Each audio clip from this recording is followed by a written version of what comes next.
Margaret Wilson stood at the edge of Arlington National Cemetery, watching as the military procession made its way up the hill.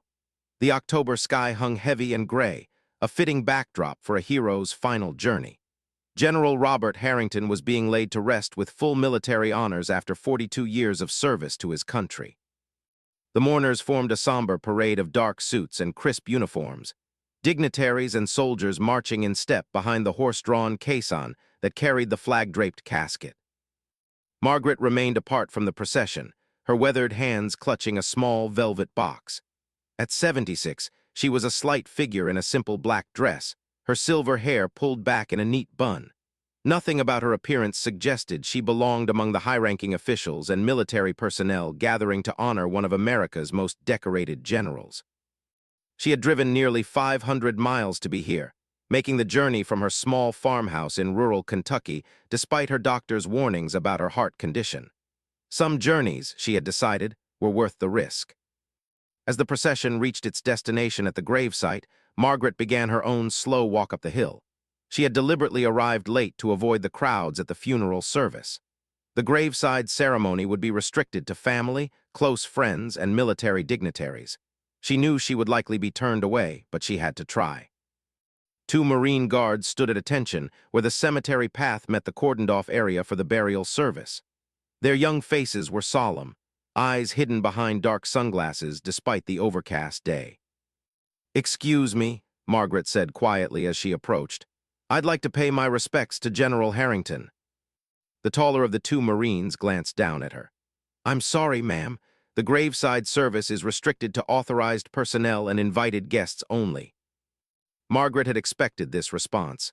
"I understand, but I've come a long way. I knew the general many years ago." "Do you have an invitation, ma'am?" the second guard asked, not unkindly. "No," she admitted, "but I have something that belongs with him." She opened her palm slightly, revealing the velvet box. "I'm sorry, ma'am," the first guard repeated, more firmly this time. "We have strict orders. If you'd like to leave that with us, we can ensure it reaches the family." Margaret closed her fingers around the box. "That won't be necessary. I'll wait until after the ceremony." She stepped back, resigned to watching from a distance. From her position, she could see the gathering of mourners. The president was there, along with the Secretary of Defense and the Joint Chiefs of Staff. A small group that must have been the general's family sat in the chairs closest to the casket. A middle-aged woman who would be his daughter, Catherine, and what appeared to be her husband and 2 grown children. The general's wife, Eleanor, had passed away 3 years earlier. None of them would recognize Margaret. None of them had any idea who she was or what she had meant to Robert Harrington long before he became the celebrated general whose career had shaped modern American military strategy. As the chaplain began to speak, Margaret noticed a tall figure standing slightly apart from the main group of military officials. Even from a distance, she recognized the distinctive posture and bearing of Admiral James Thornton, current chairman of the Joint Chiefs of Staff, and a legendary figure in his own right. His chest bore rows of ribbons and medals that testified to a lifetime of distinguished service. The Admiral's gaze wandered across the assembled mourners and beyond, eventually settling on Margaret standing behind the guards. For a moment, their eyes met across the distance. Margaret saw a flicker of something in his expression, confusion, then intense concentration as if trying to place her face. She looked away quickly. It had been over 50 years since they'd crossed paths. There was no reason he would remember her. The ceremony continued with the traditional elements of a military funeral, the chaplain's prayers, the rifle salute, the solemn playing of taps. Margaret watched as the honor guard folded the American flag that had draped the casket with precise, practiced movements. The general's daughter accepted it with visible emotion. Throughout the ceremony, Margaret found the Admiral's gaze returning to her several times. Her heart beat faster with anxiety. She had planned to approach the family afterward, to deliver her small token without drawing attention to herself or stirring up memories best left undisturbed. As the formal ceremony concluded and the mourners began to disperse, Margaret saw Admiral Thornton separate himself from the group and speak briefly to one of his aides. Then, to her alarm, he began walking in her direction. Margaret considered leaving immediately.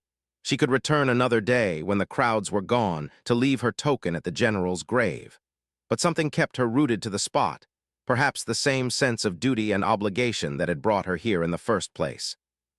Admiral Thornton approached the two Marines, who immediately straightened to even more perfect attention.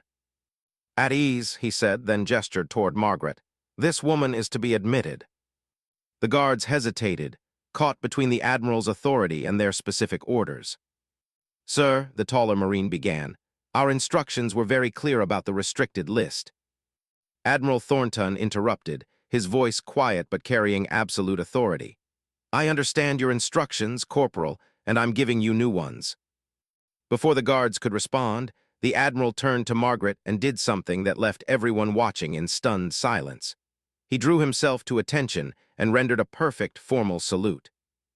"Ma'am," he said, holding the salute, "it's an honor to see you again after all these years." Margaret stood frozen, her composure finally cracking as tears filled her eyes. She hadn't expected to be recognized, certainly not by someone of Admiral Thornton's stature. And she definitely hadn't expected to be saluted by one of the highest-ranking military officers in the nation. The Marines exchanged baffled glances. Whoever this elderly woman in the simple black dress might be, she was clearly someone of significance to warrant such respect from the chairman of the Joint Chiefs. Without another word, they stepped aside, creating a path for Margaret to enter. "Thank you, James," she said quietly to the Admiral, using his first name for the first time in 5 decades. "I wasn't sure you'd remember me." "Some people are impossible to forget, Margaret," he replied, "and some services to this country can never be properly acknowledged until today." With the Admiral at her side, Margaret Wilson walked forward to pay her final respects to General Robert Harrington, a man whose life had been intertwined with hers in ways that few people alive still knew. As Margaret approached the gravesite with Admiral Thornton beside her, she felt the curious stares of the remaining mourners. The General's daughter, Catherine, watched her approach with a puzzled expression. "Who is she?" Margaret heard someone whisper. "Must be someone important if Admiral Thornton is escorting her personally," came the hushed reply. The velvet box felt heavy in Margaret's hand. Inside was a small silver compass, tarnished with age and bearing a dent on one side. To anyone else, it would appear insignificant, hardly worthy of being buried with a 4-star general. But to Margaret and to Robert Harrington, it had been a symbol of something profound. Admiral Thornton guided her to the casket, now positioned above the open grave. "Take your time," he said gently. Margaret stood silent for a moment, memories washing over her like waves. Not the general in his decorated uniform that everyone here had come to honor, but the young captain she had known in another life, in the shadows of a war that had defined their generation. She was no longer the 76-year-old widow standing at Arlington, but again the young woman of 25, working as a code analyst at a classified installation in Vietnam. 1971, a lifetime ago. Margaret had been one of the few women assigned to the Secret Intelligence Unit operating out of an unmarked compound near Saigon.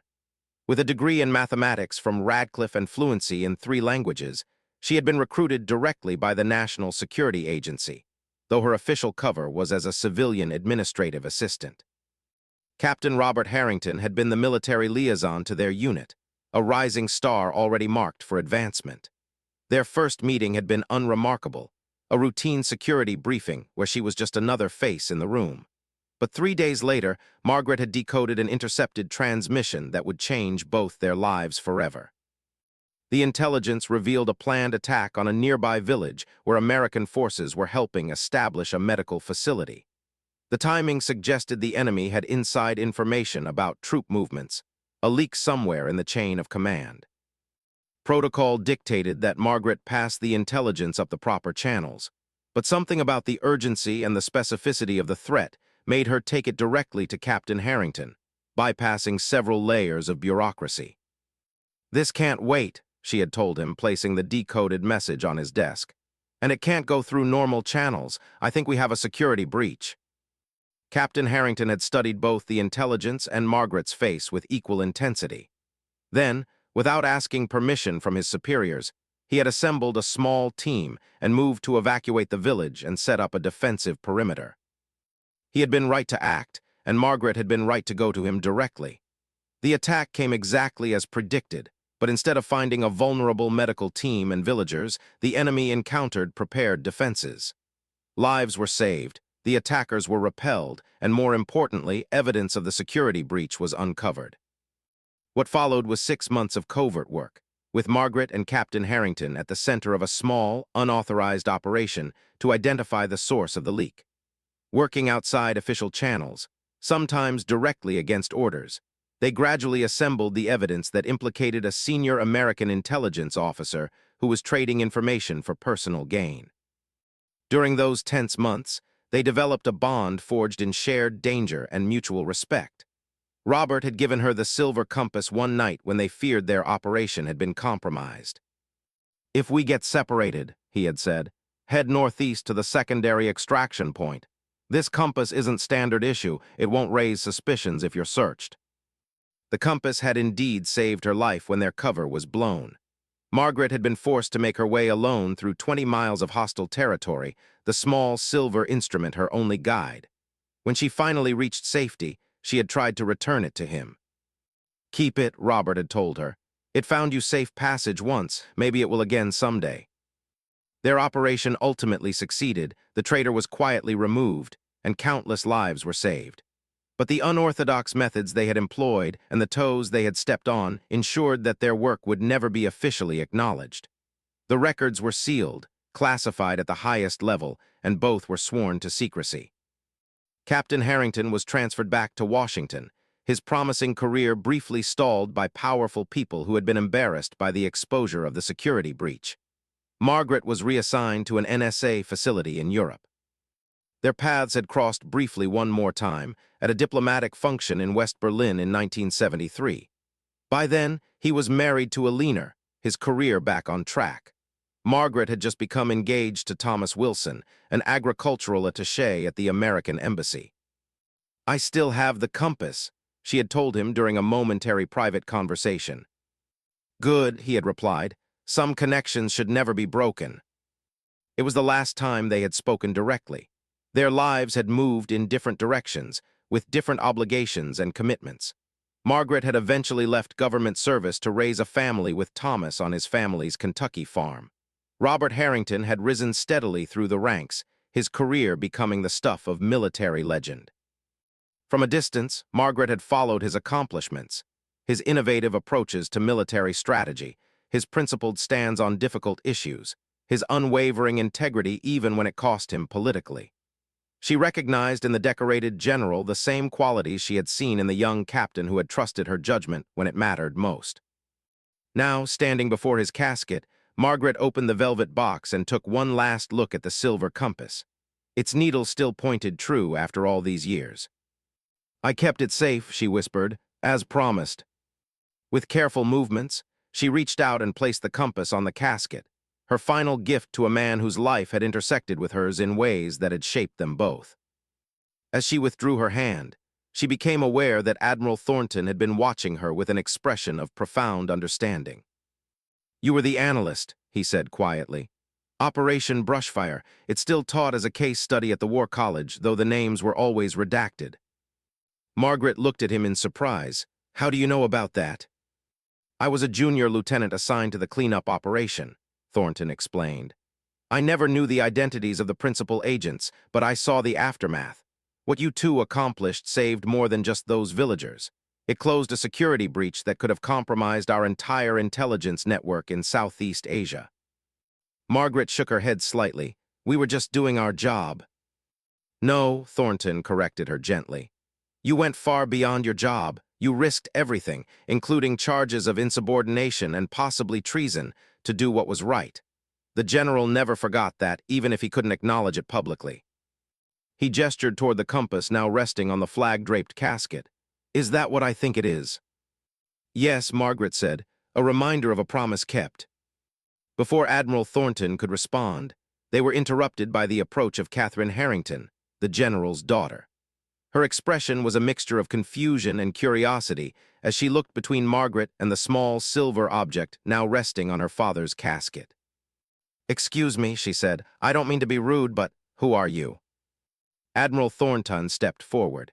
"Mrs. Harrington, this is Margaret Wilson. She worked with your father during his service in Vietnam." Catherine's expression remained puzzled. I see. Were you his secretary or? No, Margaret said gently. I was an intelligence analyst. Our paths crossed briefly but significantly. Catherine glanced at the compass on the casket, and that was a small token from our time in service, Margaret explained, not wanting to elaborate further. Some secrets weren't hers alone to share. Admiral Thornton sensed her discomfort. Mrs. Wilson's contribution to certain operations was substantial, though the details remain classified even today. Your father would have wanted her here. Catherine seemed about to press further when an older man in a wheelchair approached them. He wore a civilian suit, but the military bearing was unmistakable even in his frail state. General Michael Donovan, retired, had been Robert Harrington's closest friend and colleague for over 4 decades. Maggie Wilson, he said, using a name she hadn't heard in years. I thought that might be you. Margaret smiled with genuine warmth. Michael, it's been a long time. Too long, he agreed, reaching out to take her hand. What's it been, 30 years, Bobby's retirement ceremony? 32, Margaret corrected. You look well. General Donovan snorted. I look like hell and we both know it, but I'm still here, which is something. His sharp eyes took in the compass on the casket, and understanding dawned on his face. So you brought it back to him. Catherine looked between them. You know Mrs. Wilson, Uncle Mike. Know her? Donovan chuckled. Your father and I wouldn't have made it past Major if not for this woman. Margaret shook her head. Michael, please. It's time the truth was acknowledged, Maggie, Donovan said firmly. Bobby would want that now that he's gone. By this time, several other mourners had gathered around, drawn by the unusual scene of Admiral Thornton escorting an unknown woman and the animated conversation now taking place by the casket. General Donovan looked around at the gathering crowd, then back at Margaret. They deserve to know who you really are. Margaret felt a surge of panic. For 50 years, she had lived with the knowledge that certain aspects of her service could never be publicly acknowledged. The operation in Vietnam had implications that reached into the highest levels of government. Even now, with most of the principals long dead, full disclosure could damage reputations and institutions. Admiral Thornton intervened smoothly. Perhaps this isn't the appropriate setting for detailed recollections, General Donovan. Some matters remain sensitive. But Donovan was undeterred. Not the classified details, James, but her contribution, her courage, that should be recognized. He turned his wheelchair to face the small crowd that had gathered. Many of you here knew Robert Harrington as a general, as a strategist, as a leader. I knew him as a young captain in Vietnam when his career and mine were nearly ended before they began. Margaret stood silent, torn between her lifetime habit of discretion and her respect for Michael Donovan's right to tell a story in which he had played a part. In 1971, Donovan continued, Bobby and I were assigned to a region near Saigon. Intelligence failures had led to several successful enemy attacks, and morale was at rock bottom. Then a civilian analyst, he gestured toward Margaret, uncovered evidence that the intelligence failures weren't failures at all, but deliberate sabotage. A murmur ran through the gathered mourners. Working together, often against direct orders from compromised superiors, Captain Harrington and Miss Margaret Taylor, as she was then, pieced together evidence of a high-level security breach. They saved countless lives and preserved the integrity of our operations at great personal risk. Catherine looked at Margaret with new understanding. I never knew any of this. Dad never spoke about his time in Vietnam except in the most general terms. He couldn't, Donovan explained. The operation was classified at the highest level. The official commendations that should have been awarded were instead buried in sealed files. Bobby's career was temporarily sidelined by powerful people who were embarrassed by the exposure of the breach. And Margaret, he looked at her with deep respect, Margaret's contribution was entirely redacted from official records. Admiral Thornton nodded. What General Donovan says is accurate. I've seen the sealed files. Mrs. Wilson's actions during that period demonstrated extraordinary courage and commitment to our national security, often at great personal risk. Margaret felt uncomfortable under the focused attention of the gathering. It was long ago, she said quietly, and your father moved on to accomplish far greater things, Catherine. But he never forgot, Donovan insisted. He kept track of you over the years, you know. made sure your husband's farm received certain agricultural grants when times were tough, intervened quietly when your son was having trouble getting his security clearance for his job at the State Department. This was news to Margaret. He did that. Bobby had a long memory for debts owed, Donovan confirmed. He knew he could never publicly acknowledge what you'd done, but he found other ways to express his gratitude. Catherine was studying Margaret with new interest. "The compass," she said suddenly. "I remember that compass. Dad kept it in his desk drawer for years. Sometimes I'd find him holding it, lost in thought. When I asked about it once, he just said it had helped him find his way home." "And now you've brought it back to him," Donovan said to Margaret. "After all these years." Margaret nodded, emotions threatening to overwhelm her carefully maintained composure. It seemed right that it should go with him. Admiral Thornton, sensing her distress, stepped in smoothly. "Mrs. Harrington, with your permission, I believe the compass should remain with your father. It represents a chapter of his service that, while not publicly recognized, was fundamental to the leader he became." Catherine nodded. "Of course, I just wish I'd known this story while Dad was alive. He never spoke of it." "He couldn't," Margaret said gently. "We had both given our word." The small gathering had grown as more mourners, sensing something significant, had joined the circle around the casket. Among them were several high-ranking military officers and government officials who had served with General Harrington throughout his long career. One of them, a distinguished woman in her 60s wearing the uniform of an Army general, stepped forward. "Mrs. Wilson," she said, "I'm General Patricia Hayes. I served under General Harrington during the Gulf War and later as his deputy when he was Army Chief of Staff." She extended her hand. "It's an honor to meet someone who influenced him during his formative years." Margaret accepted the handshake, somewhat bewildered by the turn of events. "Thank you, General."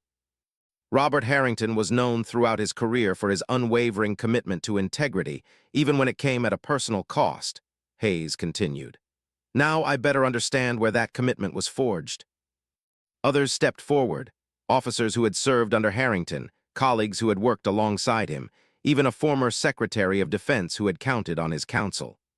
Each expressed their respect not just for the general, but now for the quiet woman whose early influence had helped shape his character and career. As the impromptu receiving line formed, Margaret caught Admiral Thornton watching with quiet satisfaction. His decision to salute her, to recognize publicly what had long been kept in shadows, had set in motion this unexpected acknowledgement of her service. Catherine took Margaret's hand. "Mrs. Wilson, when this is over, would you join us at the house? I think my family would like to hear more about the father and grandfather we knew from someone who knew him when he was still becoming that man." Touched by the invitation, Margaret nodded. "I'd be honored." The official ceremony had concluded, but a new, unplanned recognition was taking place, not just of General Robert Harrington's distinguished service, but of the quiet, uncelebrated contributions that had helped make that service possible. And it had all begun because a decorated admiral had chosen to salute a woman whom the guards had tried to turn away.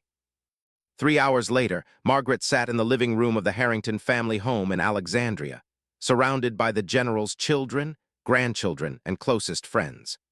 The formal solemnity of the funeral had given way to a more intimate gathering, where stories and memories flowed as freely as the coffee and bourbon being served.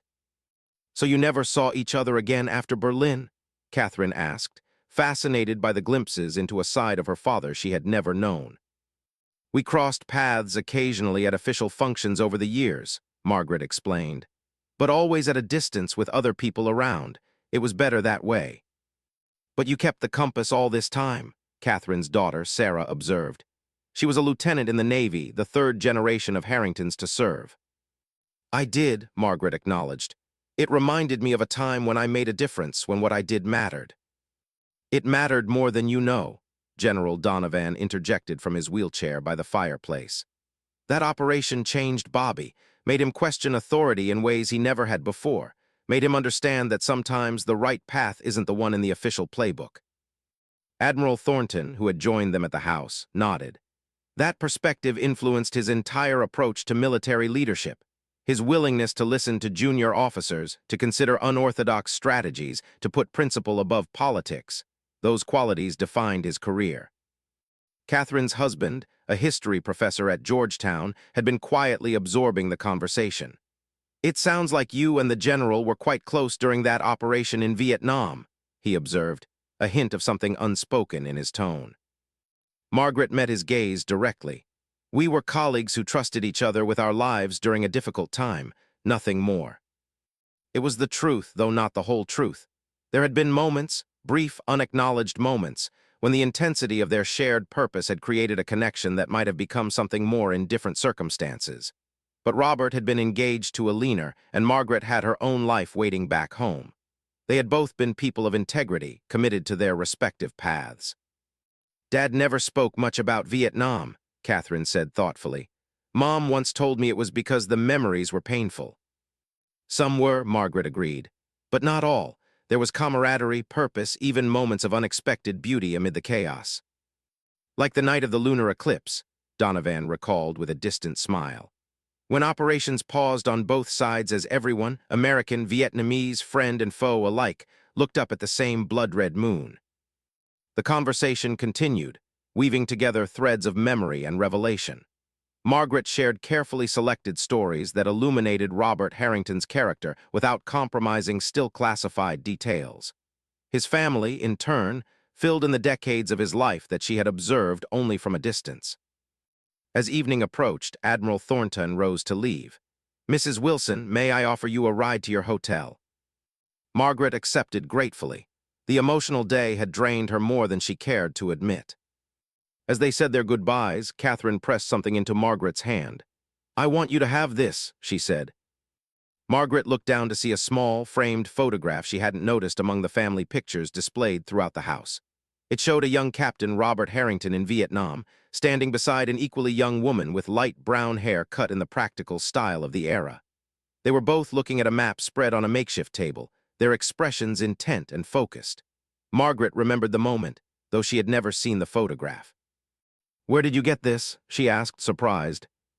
"It was in Dad's personal effects," Catherine explained. "In a locked box with his most treasured mementos, Mom's letters, our birth announcements, his parents' wedding rings. The back just says Saigon, 1971. Margaret turned the frame over. There, in Robert's precise handwriting, was the date and location, nothing more. "He kept it all these years," she said softly. "He never forgot the people who mattered to him," Catherine said, "even if he couldn't always say so." On the drive back to her hotel, Margaret sat quietly in the passenger seat of Admiral Thornton's car, the framed photograph in her lap. "Thank you," she said finally, breaking the comfortable silence, "for recognizing me today, for making it possible for me to say goodbye properly." Thornton kept his eyes on the road. "I've spent 40 years in military service, Margaret. I've awarded medals, delivered commendations, attended ceremonies honoring distinguished service. And yet some of the most significant contributions to our nation's security go unrecognized, hidden in classified files or completely undocumented." He glanced briefly in her direction.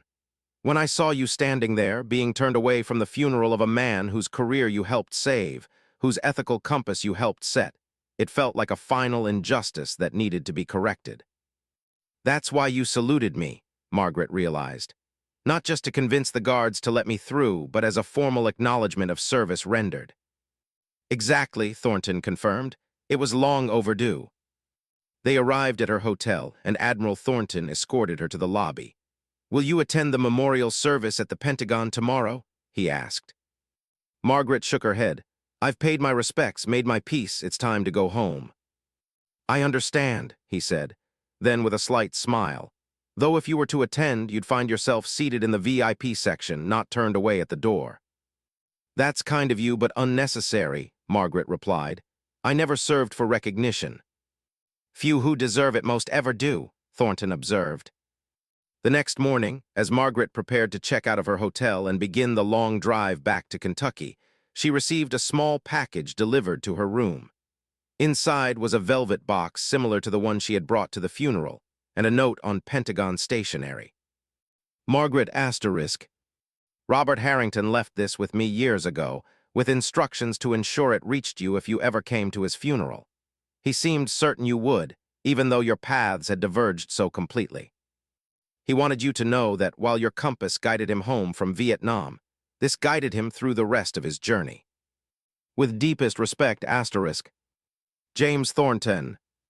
Margaret opened the velvet box with trembling fingers. Inside was a small silver star, not the military decoration, but an old-fashioned mariner's star used for celestial navigation. Engraved on the back were 3 simple words: "Some journeys continue." She held the star in her palm, feeling its weight and the subtle texture of the engraving. Robert had carried her compass for years before returning it to his personal effects. And all that time, he had kept this star as its counterpart, a silent acknowledgement of a connection that had remained unspoken but unbroken across the decades. Margaret carefully returned the star to its box and placed it in her purse alongside the framed photograph. They were tangible reminders not just of a classified operation long ago, but of how lives can touch and influence each other in ways that ripple outward through time. As she drove away from Washington, leaving behind the pomp and ceremony of a state funeral, Margaret felt a sense of completion that had eluded her for 50 years. She had come only to place the compass on Robert Harrington's casket, a private gesture of respect and remembrance. Instead, because a decorated admiral had saluted her first, she had found herself finally acknowledged for service long rendered in shadows. More importantly, she had discovered that her brief intersection with Robert Harrington's life had mattered in ways she had never imagined, shaping the leader he became, influencing the decisions he made, becoming part of the legacy he left behind. The silver star nestled in her purse was a reminder that even journeys that diverge remain connected by the stars that guide them. And sometimes, those connections are recognized only at journey's end, when guards at a funeral step aside to allow past and present to make their final peace.